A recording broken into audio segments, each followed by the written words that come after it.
be able to be here in this body, in this incarnation, and not get it. Everyone is going to start to wake up. I mean, it's not going to be everybody all at once, but it's just going to spread like wildfire.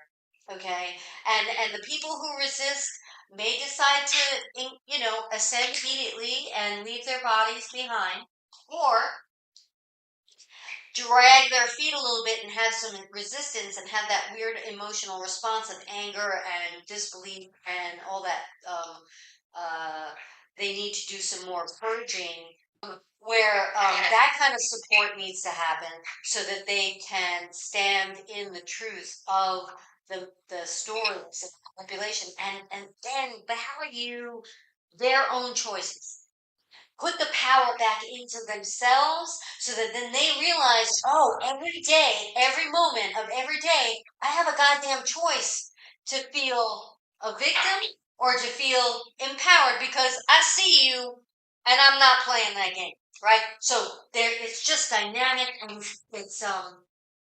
it's the cornerstone. It's the bedrock. It's how we're building what is next. And we don't have it written in anybody's Akashic records. Like, this is all new. And this was the exciting part about being here.